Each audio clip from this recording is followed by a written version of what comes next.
Strange, a Twin Peaks Rewatch podcast. I'm Nick. And I'm Kim. And I have some X-Files-y news. Oh, just because we're going to get a slow stream of this, I imagine.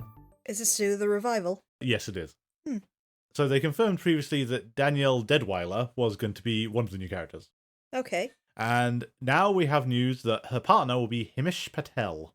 Apparently this reunites the two stars of Station 11, whatever series that is. Okay, I don't recognise either of those names, but I'm not very good with actor names, I must admit. Those are the leads, and apparently they are both highly decorated FBI agents before they get assigned to the defunct department. Quite different to how Mulder and Scully's origins came about. So yeah. More news as it comes out, but we might have to just deviate off when if and when the pilot gets shown in the way we can see it. I'm just going to note as well that by the time this airs, I will have completed my playthrough of Alan Wake Remastered on PlayStation 5. It will be all up on my YouTube channel where my username is AdverseCamber42 if you want to watch back. I did do that kind of in conjunction with this podcast because, as we've mentioned before, Alan Wake is deeply inspired by Twin Peaks, and it is something we want to discuss in a later episode about the way Twin Peaks has influenced other media. So if you want to understand what we're talking about and see something that is very, very, very Twin Peaksy, please do check out my full Let's Play of Alan Wake Remastered. Yeah. All the exciting running through the woods with a torch. And lamp ladies. And the lamp lady. So, this week we have Coma. With story by Mark Frost and David Lynch, teleplay by Mark Frost, and directed by David Lynch. He hangs around for a little bit at the start of the season, and possibly some at the end, and then nothing in the middle. Anyway, so our last two of the seemingly core cast, before we have to start getting on to the even more ephemeral people, is Cheryl Lee, who shouldn't need much of an introduction, but she is, of course, Laura Palmer. And Madeline Ferguson. So, she's done a lot more stuff than you'd think. Okay. Only some of it, though, we've actually paid attention to. So, she was in John Carpenter's Vampires. Oh, really? Not one of my favourite John Carpenter films. I don't think it's anyone's favourite John Carpenter film. No, it looks so good from the trailer, and then watching it was kind of, oh, this is actually kind of tedious. The Red Shoe Diaries. Okay. Put a pin in that, though. Are real monsters. Oh, really? For one episode, yeah. Only one episode. She was a guest voice. House MD for one episode. And the one that I really had no idea about, BioShock 2. Oh? She's a little sister or one of the other voices in the background. She's not a major character. Oh, okay. But she is in the voice cast of BioShock 2. Oh, curious. And then we have all the gossipy stuff. So, would you believe? Okay, so Red Shoe Diaries, put a pin in that.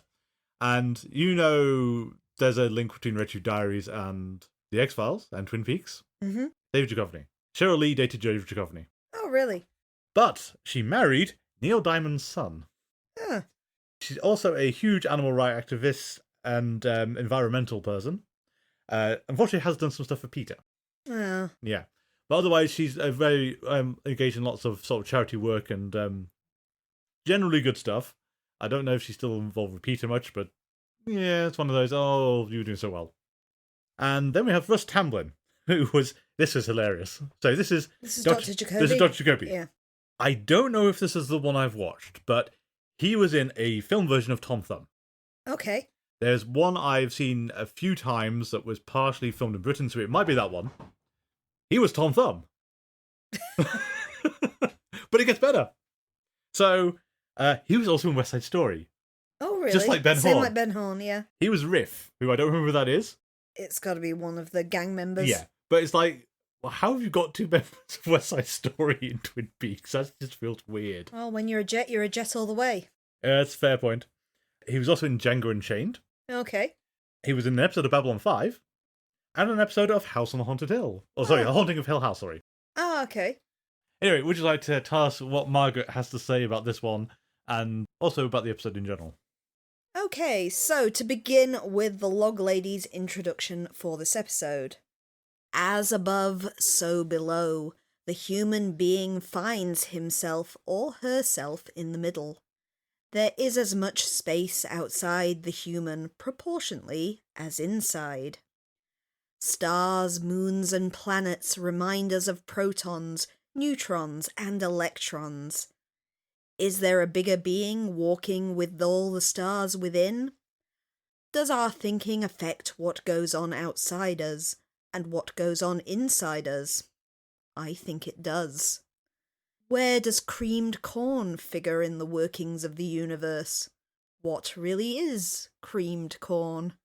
Is it a symbol for something else? I could see you trying not to laugh during that. It's that if you're familiar with Twin Peaks, yeah, you know where that's going. If you're new to Twin Peaks, the corn stuff is going to pay off, and in such a weird way that you would not see coming, and you'd never guess what they're going to do with this. Of course, the Margaret Lanternman bits are written after the fact as well, so this is written with a knowing of what cream corn signifies. Okay, there is a lot going on in this episode. This might not be chronological, but please bear with me. Our episode opens with Cooper and Albert having breakfast together in the Great Northern. Cooper is eagerly talking about Tibetan history, however Albert forces his mind onto more material things. He explains that Jack Renault was actually smothered, not strangled, which we do know as an audience member, and that the attack on the mill, again that we already knew, was arson. They name Leo Johnson as being the most likely suspect. It's also revealed to Cooper that Renette Pawlowski has woken up but is unable to speak, probably due to shock. Albert also reveals to Cooper that his former partner Wyndham Earle has escaped from a psychiatric hospital.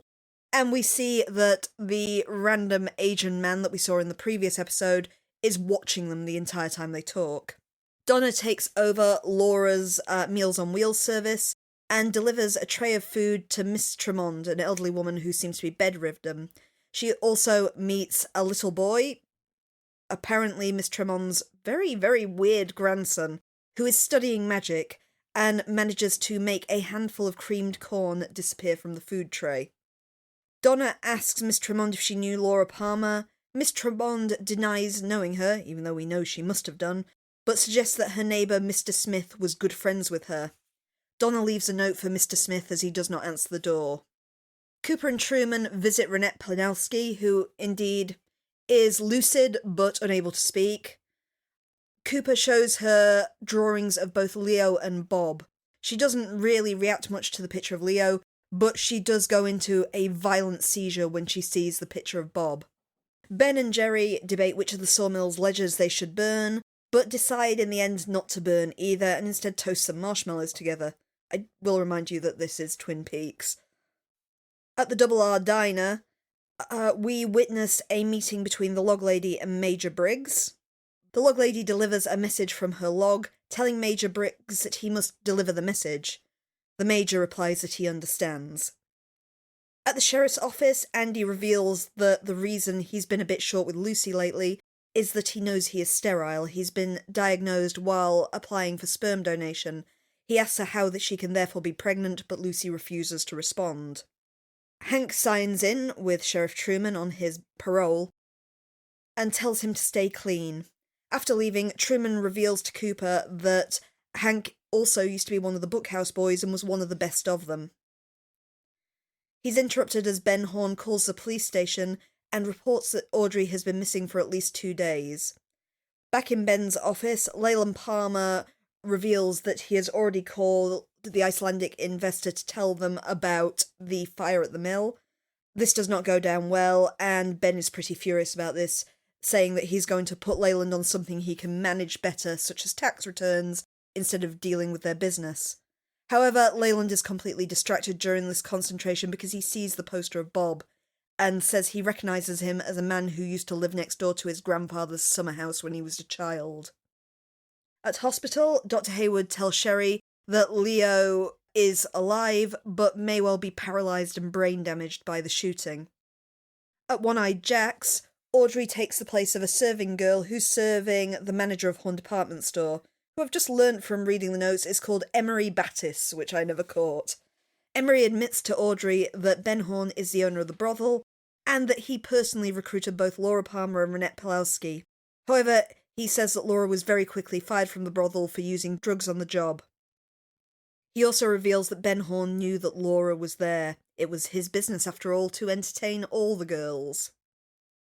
Bobby and Shelley discuss their relationship, and Bobby encourages her to bring Leo home so they can collect up to $5,000 a month in disability for looking after him.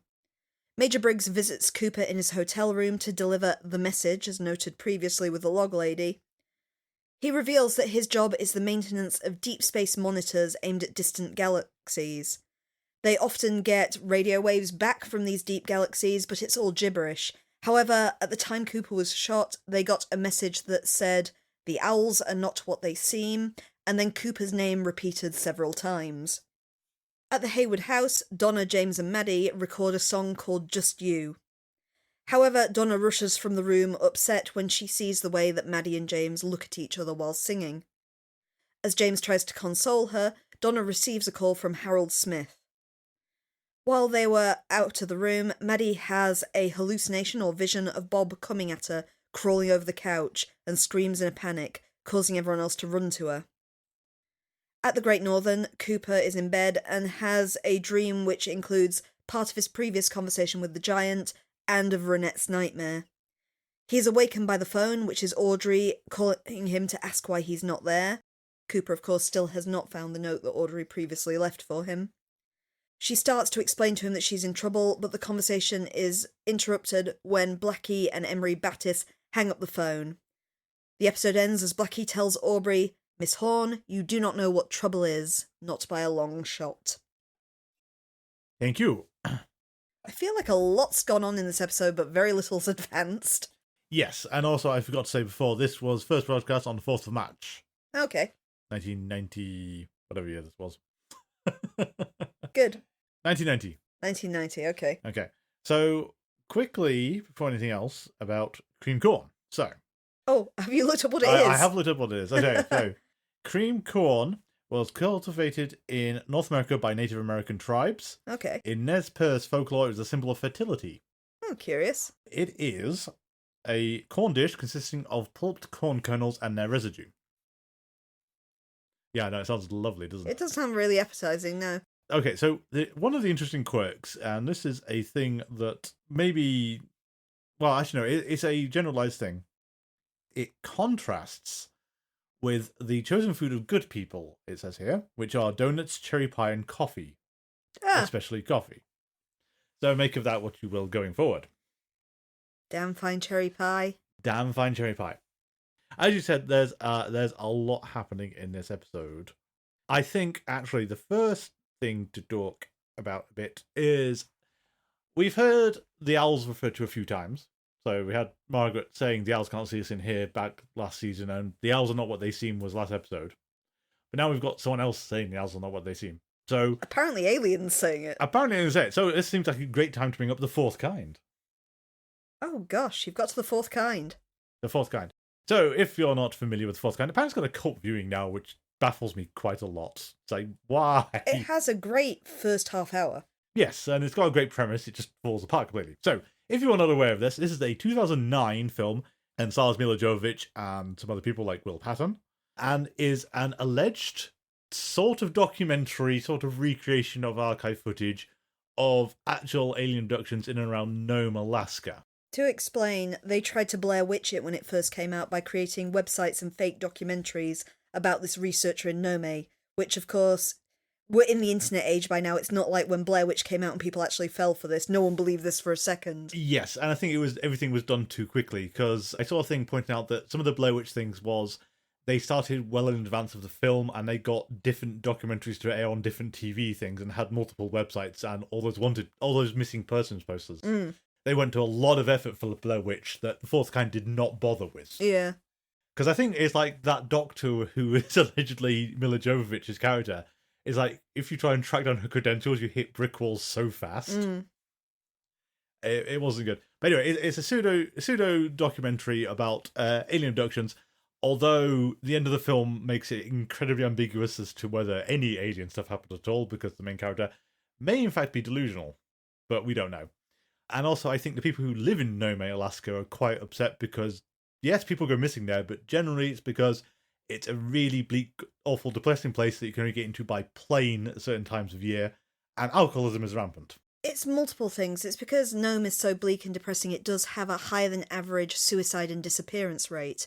But it is because it's one of these places where it's dark so much of the year, there's a lot of problems with alcoholism, it's also very dangerous terrain and people can easily wander off trails and meet an end and just not be found again because of animal predation and stuff like that. So there is reasoning for it, and I don't think Nome appreciated the movie doing the conclusion of it's because they're being abducted by aliens. True. At least the film hedged its bet though and said ultimately, we're going to imply it's aliens and then veer off the last second. Anyway, you might be thinking, why the hell are they talking about a film from 2009? The important part is... Watch the trailer and you will see this part as well. It is in the trailer for the film. One of the early creepy, actual effective parts of it is a guy who's... I can't remember what's wrong with him, but he's having recurring nightmares. And they put him into hypnotherapy, and it's like he's got a recurring nightmare of an owl watching him from outside the window. And they dig a bit deeper, and it's like the owl's actually on his bed place leaning over him. It's not an owl. I think the line, I can't remember exactly, it's something it's to the smiling effect at of, me. yes, the owl is standing next to me, it's smiling. Yeah, it's not an owl. And it's the scariest thing you have ever seen, the delivery of this under hypnosis. It's actually really effective, unlike some of the rest of it. Because I just skimmed read the synopsis, because there's a bit that always bugged me, is there's alleged police footage of someone being pulled out of a window by a UFO. Yes. And they're describing the Wikipedia article, and it's like, it's slightly more clear than my memory of it, because I remember watching it at the cinema going, what is it? Oh no, it's absolutely obvious when you see it. Whereas Wikipedia describes it as, there's a saucer-shaped object above the house. Oh, there is, yes. Yeah, but then you don't see the person being dragged out the window or anything. You kind of do. Do you? Yeah, Okay, yeah. Wikipedia said otherwise. But I could not make that out when we watched it. I've only watched it the one time because it was that kind of dissatisfying experience. I think it's just the fact that I'd take the counterpart of the Mothman prophecies, which has a similar kind of feel to it, a similar creeping dread to it. But in the Mothman prophecies, you see very little. Yeah. And in the fourth kind, you see far too much. Yeah, well, I think we discussed this a while back, and it was like, if you even have the archive footage you claim to have, which they do show you in the film, although there's lots of video effects, video glitches and everything over the top of the most interesting moments. But if you had half of it, it's a pretty good bit of evidence that people would blow things wide open if you had this. There's the bit where you actually see the saucer, and there's another bit where they're kind of in a meeting and the aliens just rough them up inside the building. That is a bit glaring. Oh, it's not even rough them up. They burst in and kidnap them. Abduct them and take them. But I was thinking more the guy who's in bed and he starts sort of levitating and everything. Yeah. And that's presented as camcorder footage. And it's like, if you had this, people would say, oh my God, that's amazing. But you don't have that because no one has seen it before until now. Anyway, it's hard not to get away from, was the fourth kind influenced by Twin Peaks? It's entirely possible. Because I can see the whole owl alien kind of view in the sort You often see it as a comparison just because of the way owls look, where they've got, it's particularly if you look at something like a barn owl from the front, yeah, where they've got the round head, the kind of big dark eyes and the small mouth. Yeah, exactly. And unlike the other suggestion I've heard, which is pandas. I really want people to be abducted by pandas, to be honest. It's a skit in Harry Hill's Fruit Corner. It's like his solution to alien abductions is pandas, and it's like, no, Chi-Chi, no more bamboo. I love the terrifying moment where you wake up, sleep paralysis pinning you to the bed, and you're surrounded by pandas. That's why I have to say it's aliens, because it's too embarrassing to admit it's pandas. It was aliens, I swear. And not a panda. Anyway. Back to Twin Peaks. Yeah, but it's a unnecessary tangent, I feel, just because it's like the other time I've seen owls like it, because this episode really hammers home an extraterrestrial kind of link here. You also have the symbolism of owls as a creature that's often kind of synonymous with death and bad omens and stuff like that. You know, it's not like using the parrots or something that would be a much happier bird. But also wisdom, and they're actually really stupid.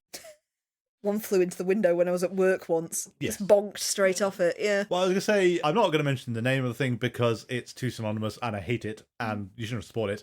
But there's a certain film series that's getting a TV series where there's some notes we saw once about you can train cats multiple times, you can train dogs multiple times, you can train rats. Owls can learn one thing. And that's it, forever. Yeah. Then nothing else can ever be taught to that owl. So it's things like, if you want an owl to carry something, that will be the one thing it learns. Yeah. Or learn to land on someone's arm. That will be the one thing. Whereas most of the animals are really versatile, owls are blinking stupid. Compare with things like corvids, Yes. which are insanely smart, can mimic human speech, can solve complex puzzles. Yeah, it's really odd.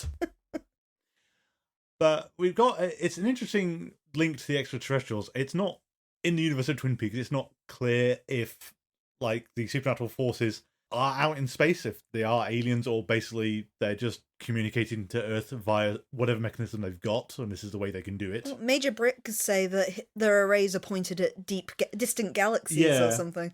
But it's not impossible for, well, we are talking magic stuff, so we don't know how they're doing this. Or if they are, truly out in the universe. I think it's interesting when we've got the owls and the magician and everything else that's supernatural at this episode, that we've also got the clearest indication that Bob himself is supernatural now as well. I suppose so. It's still... You can make an argument either way at this point, I think.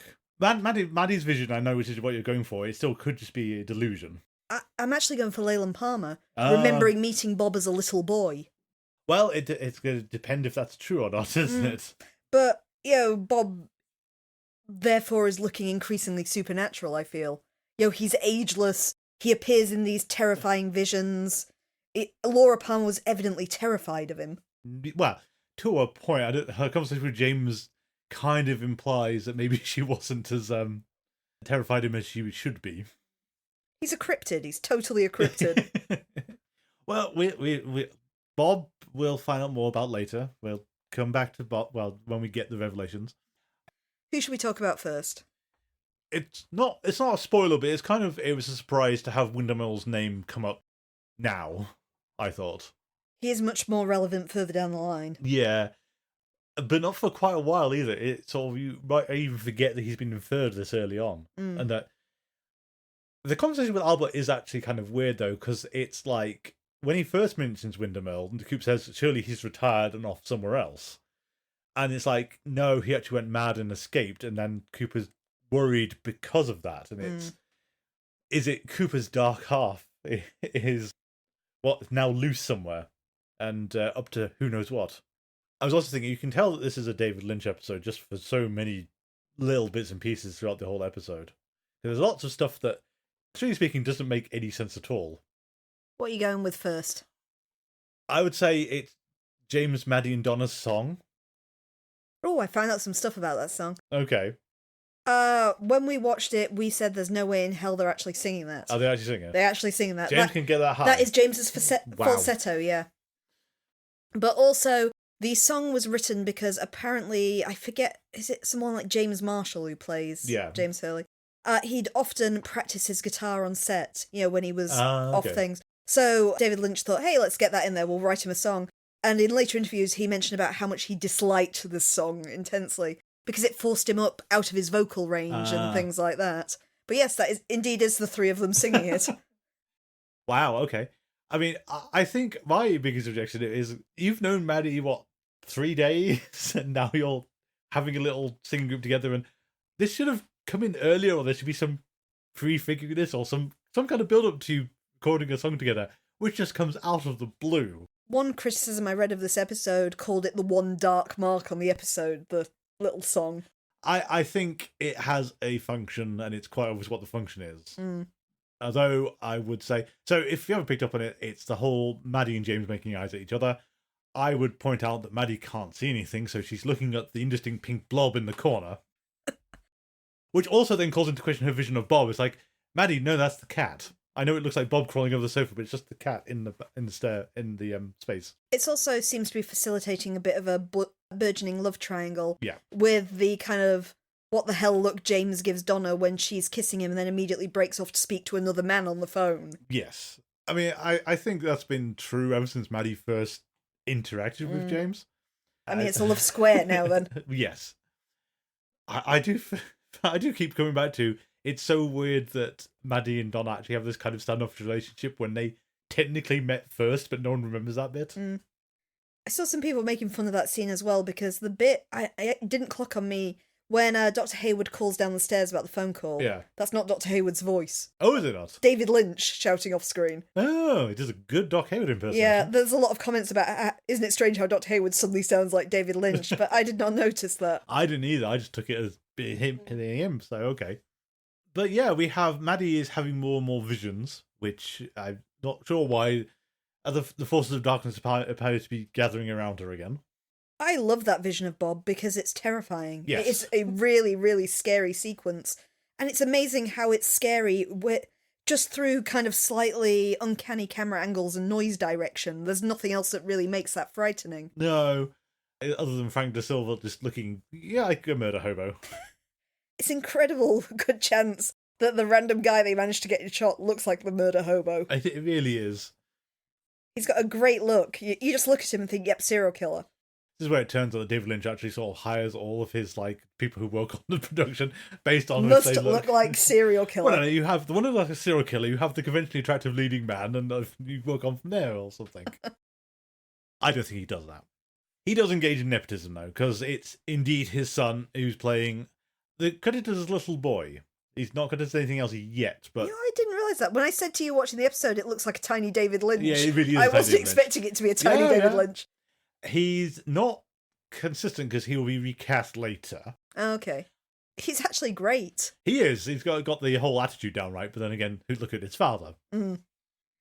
I really liked the framing of that scene as well because it's more Twin Peaks uncanny in that, much like Donna, you can totally miss the fact that the boy is sat in the corner of the room before he speaks. Oh, yeah. I only knew to look out for him because I've seen this a few times and know this is where he starts showing up. Yeah. But that whole sequence is just so massively uncomfortable with the old woman who professes not to know Laura Palmer and then kind of gleefully talks about her death. Yeah. It's the seedy underbelly and the person who lives next door, who might be more important. Mm.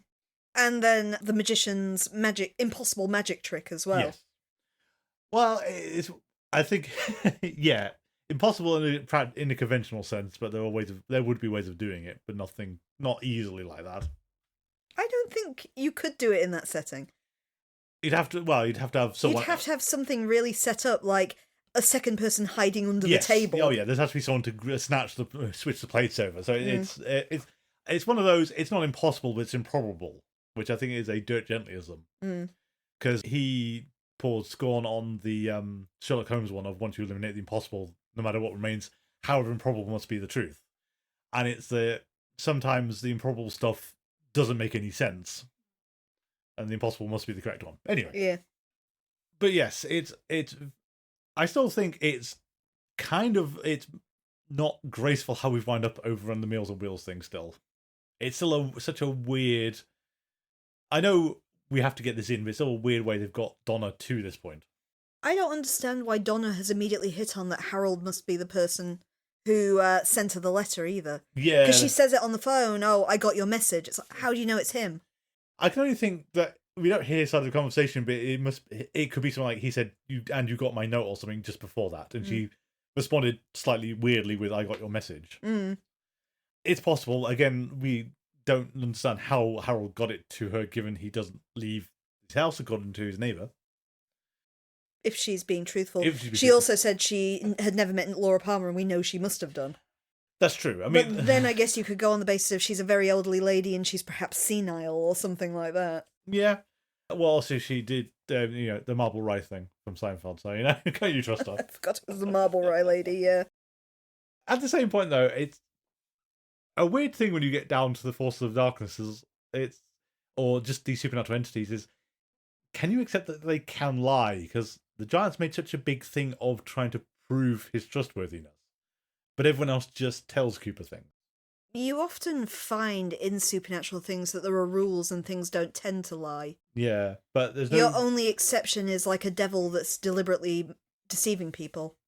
Yeah, I understand for the purposes of fiction you probably have to make this more obvious, otherwise people can get very confused. But I'm trying to think of a good example. I recently did a playthrough on my channel of The Mortuary Assistant, and that was something that in the rules at the start it tells you not to trust anything you see because the devil lies. Yeah. So, like if someone appears at the door, maybe not open that door then, and things like that, because it's in the way the rules work. But you haven't had any such law in Twin Peaks, but you know there is good forces and bad forces at work in the sense of the giant and the darkness.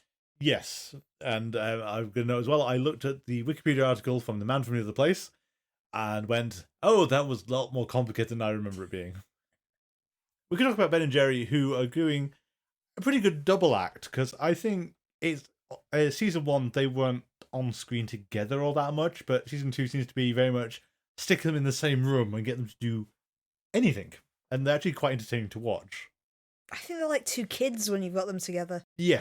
Such a weird scene to have the two sawmill ledgers, and Jerry has his cheese pig thing, Smoked cheese pig, and they need to burn something, but they but not the pig, and neither of the ledgers, which they probably should destroy.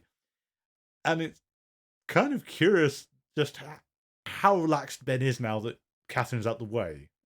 He's going to sort of say, okay, so one of these things we prepared ahead of time, but if we give them the real figures, that actually helps us, because then no one can look at it later and say, wait a minute, there's massive accounting fraud happening here. But if they use the falsified ones, they might get more money because it looks more profitable. Indeed, and based on the later scene, they might go that way, given they've discovered that Catherine didn't sign her life insurance, as we saw, because the guy showed up to show it to her when he wasn't intended to. Not to mention Leyland has now made the Icelandic backer nervous. Leyland, what profession do you hold? Because it seems to change by the episode. Again, we distinctly said lawyer last episode, but it's inferring he's an accountant again now, because they comment about putting on something he can manage like tax returns. Exactly, which your lawyer doesn't do. And we sort of said he was an accountant back in the pilot, but now he's... At some point I'll have to rewatch the pilot and just find out. I am so sure they said he was the accountant. He probably is. I think it comes under the heading of David Lynch doesn't care. It's a boring job. Leland just needs to have some capacity or need to talk to Ben Horn on a regular basis. What he does doesn't matter ultimately. I thought the other interesting kind of counterpoint to Ben Horn's character in this episode is you have boyish Ben messing around with Jerry, and then you have the very casual way he phones in to Sheriff Truman and says, oh yeah, my daughter's been missing. Maybe 2 days. Please care a little bit more, Ben. Come on. Audrey has run out of luck, I think. I think it comes back to intelligence versus wisdom, in that she's stuck and she can't get out of this. It was fun seeing her interrogate Emery. It was. Though we'd almost completely forgotten who he even was. And his interesting fetish, shall we say. I'm sure being tied up on your back while somebody hoovers next to you is a very common fetish. There are ice cubes involved somewhere. And yeah, and having his toenails painted. Yeah. I hope it's intentional that Audrey operates like someone who has watched all the 50s detective kind of things. The noir detective ones. And so it's the whole, I will threaten this man and he will give me my answers and I will be able to go on my way fine. Not realising that it's very easy for him to turn the tables and say, we've got the boss's daughter. We have the cards now. Or so that's what the ending seems to be implying. Especially after we've seen Blackie's dissatisfaction with the Horn brothers, and now she has leverage. Yes. I also found out her surname is O'Reilly. Blackie O'Reilly? Oh, that's got a ring to it. It does, at the same time. But yes, now that Blackie knows that she is holding the boss's daughter, that's really doesn't help. I do wonder if Cooper should have put together, when Cooper she says to him that he looked good in his tux, there's only a handful of places you could have seen him in that context. Yeah, I thought that was, by Cooper's standards, something he should have hooked onto. Yeah, he didn't, sadly. And her note is still under the bed, somehow. You can make the argument that Cooper's rattled by Wyndham Earl and by being shot. And of course just everything else he's seen in this day, because you've also had Renette's violent reaction to Bob's picture. Yeah, and no reaction to Leo, even though we know Leo was definitely there. But Cooper specifically asked, did this person hurt you? And she shakes her head when she sees Leo. Weirdly, that does tally with what Jacques said as well, is that whatever was going on with Renette was consensual and nothing more was said about it. Laura, they were doing weird stuff. Weird minor bird stuff. And tying her up and hurting her to some capacity. Mm. So yeah, that all pans out. It's I didn't remember that Renette was awake and incommunicado. I couldn't remember what happened to Renette, actually. Mm. It's weird. Season 2 of Twin Peaks just becomes this kind of weird blur where there's bits of it you remember and there's bits of it you don't. There is a lot going on. There is a lot. Because in our little soap opera subplots, we've also got poor old Andy. Oh, you see what's going on. It does explain some of Andy's weird reactions, like when she says, "I'm pregnant," he walks out. You initially are kind of on Lucy's side. It's like, well, Andy, come on, it takes two to tango. But now when you've got that background knowledge of Andy knows he's sterile, Yeah. it explains his kind of shock and his slightly unhappy reaction to the news. Yes. I don't know. Something about Lucy having an affair feels impossible. But at the same time, if Andy's sterile, you don't get pregnant another way. Well, I don't know. It kind of also feels like, as much as you said, explains that thing where Andy just walks out on her in the final episode of season 1. It's that was how they left it there, and the resolution now is probably no one at the time would have thought that was what direction was going to go in. It's all kind of like Andy can't cope with the shock of learning that his girlfriend is pregnant, potentially with his child. But now she's not pregnant with his child. Well, because... Albert would point out Andy doesn't have two brain cells to rub together anyway, so maybe it took a few minutes for the message to sink in on that basis. One brain cell had to shout across the gulf at the other one. Well, I suppose so. It's unfair to Andy because it's like... But Andy's empathetic, though, in a way that Albert isn't. Yeah, I think that's Andy's selling point is, if Andy was just a dimwit, you'd get sick of the character so fast. But Andy is possibly the kindest, most gentle character in Twin Peaks. Yes. The way that Laura Palmer's death moved him to tears, more than anyone else. Well, I think it's him and Donna probably had the strongest reactions to the event. Pete as well. But only Donna and Andy broke down in tears. Yeah. Pete was very stoic through the whole thing. But still very clearly upset. Yeah, well, I could say most people finding a dead body is going to be something of a daunting experience. Especially, it's not just a dead body, it's somebody that you knew as well. Yes, because again, unfortunately, Laura knew everyone in town. If the population was correct, which we'll keep banging that drum as well as that sign is too high. Leo is in a coma. He was so bad, he didn't get the British accent. We made this joke last time. It doesn't help it's true. I mean, I don't know if is it a typical soap opera thing? I haven't watched many American soap operas, so I don't know about this. Because there's a film called Delirious. Okay. Starring John Candy. Mm-hmm. And it's not as funny as I wanted it to be, as these things often aren't. Is soap opera writer crashes his car, wakes up inside the soap opera. Takes a while to adjust to this. And obviously, at some point, he realizes that he can influence the events happening around him because he's the writer of the soap opera. And the funniest part of the film is, of course, the point where he gets really upset and very drunk and then writes the next day. Which becomes a very surreal experience because nothing operates like it's meant to, because he was drunk when he wrote it. The point of this is, there's a throwaway line at the start of the film before he actually has his car crash, where it's something like, this is his fifth brain hemorrhage. I mean, the brain surgery is almost becoming routine for him now. He's like, a soap opera has run out of plot lines. So I don't know if your character's wound up in a coma, because this was the one in Friends, wasn't it, when they brought Joey back for Days of Our Lives? Yes. Because he'd been in a coma for long and had a brain transplant, the first ever brain transplant with a different character, which meant he was back on the show but acting completely differently because he had to be someone else. But I don't know, is comas a lot, or is Futurama specifically referencing Twin Peaks with that? Well, interestingly, Yeah. because I have done some very brief research into this, and I can look into it more if you're curious. Okay. But yes, it is notoriously a common plot device, and my research has shown that soap opera comas have no resemblance to actual comas. Well, I think it's because you come out of it alive, healthy and well, and aren't missing most of your teeth or something. Yeah. Because that was a Trip Halniak novel, not Coma, Diary. Mm. The main character has to take care of her husband who's been put into a coma for very complicated reasons. Yeah. But she's basically, she hates her husband, and there's a whole complicated reason for that. But she's slowly collecting his teeth as they're slowly falling out of him day by day. I see. And it's that kind of comment is that you don't get it in soap opera comas. You see it also in Stephen King has a novel. It's one of his lesser known ones called The Dead Zone.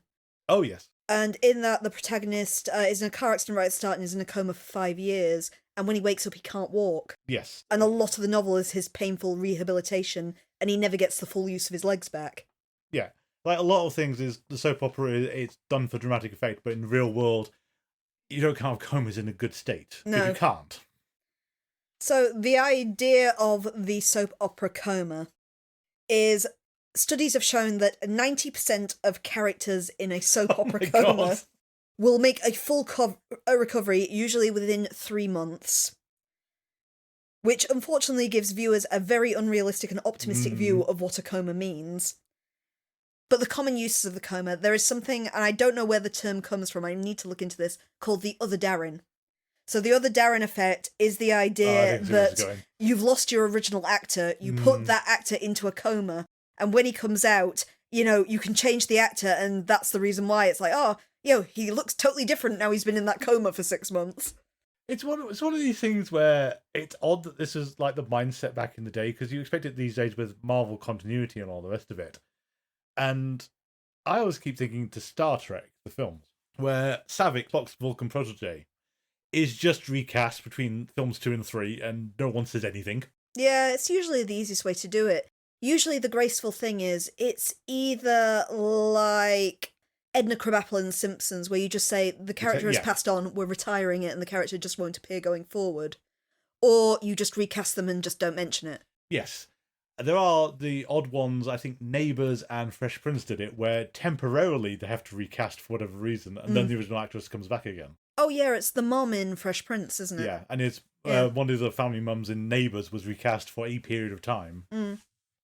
It's fair enough, really. Yeah. But of course, the most common reason for the soap opera coma is to add a dramatic plot element. Oh, yeah. So it's Mrs. Smith is put into this terrible, irreversible coma.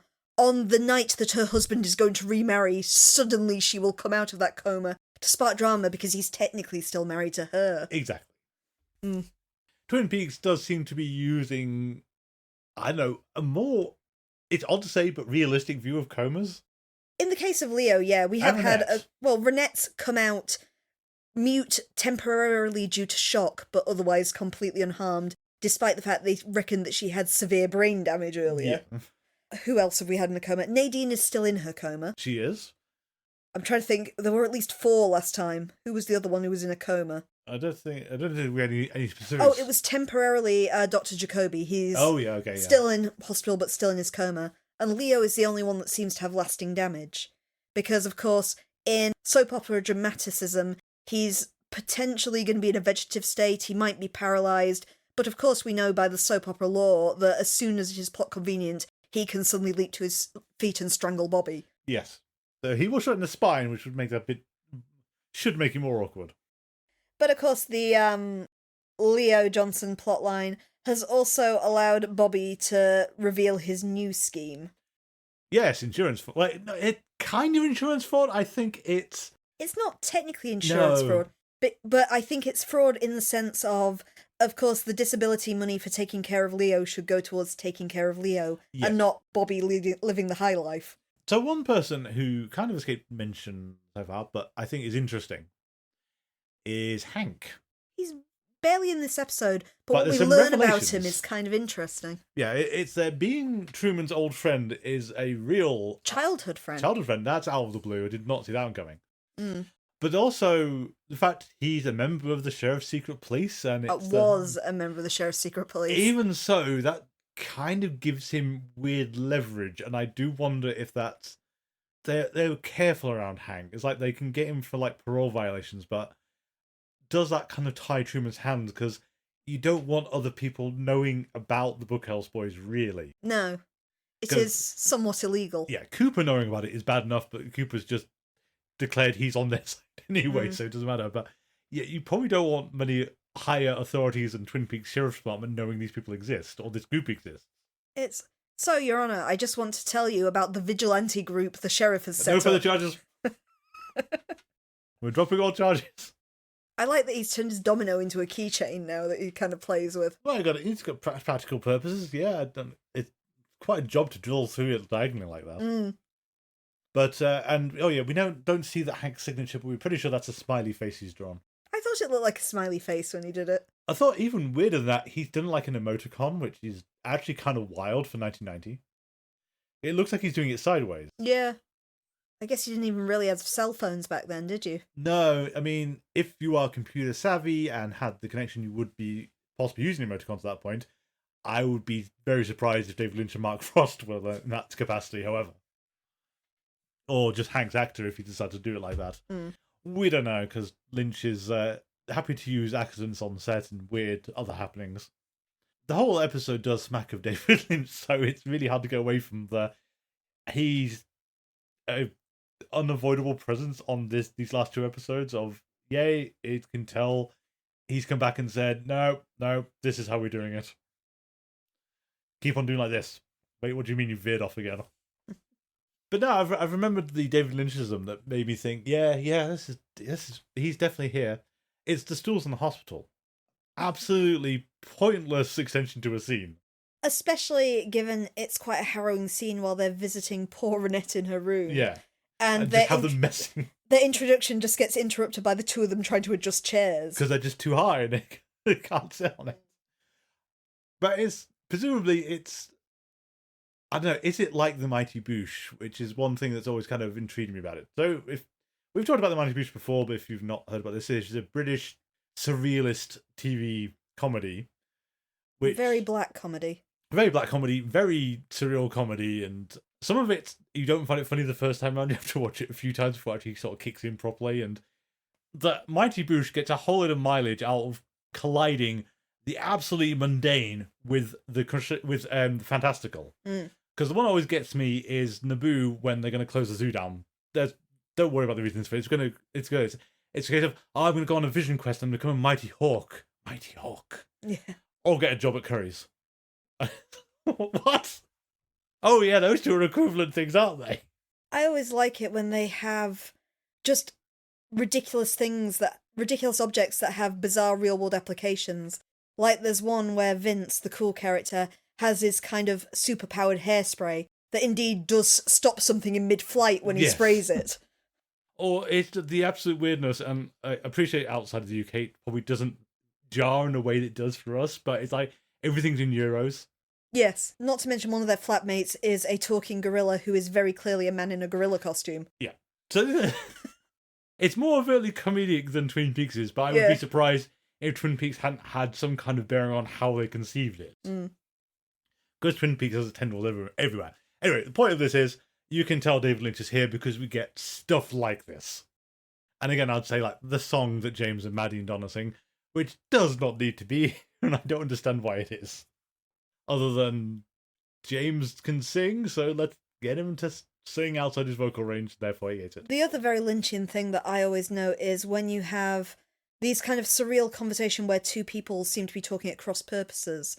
Like the conversation between the woman in the bed and Donna and the Meals on Wheels thing. Oh, yeah. So it's the fact that they are kind of holding a conversation, but both seems to be talking about something slightly different. Yeah, and I kind of wonder if it's implying that they're not necessarily what they seem. Because we've got Could the they be owls? Well, who can say? You do have that awful visual effect shot of Bob's face overlaid with the owl at the end. Yeah, I'm not sure quite what we're doing with that bit. The next time is The Man Behind Glass. Yep, I don't know where to go with that one. I'm not sure what it refers to, but we'll find out. We'll find out. If you'd like to get hold of us, our email address is thingsgetstrange42@gmail.com. You can also get us on social media, and please hook me up if you'd like me to present anything Twin Peaks or X-Files related at the start of the show. You can find us on Tumblr and Blue Sky at GetStrange42, and on Facebook, where you can find us by searching for Things Are Getting Strange, a Twin Peaks rewatch podcast.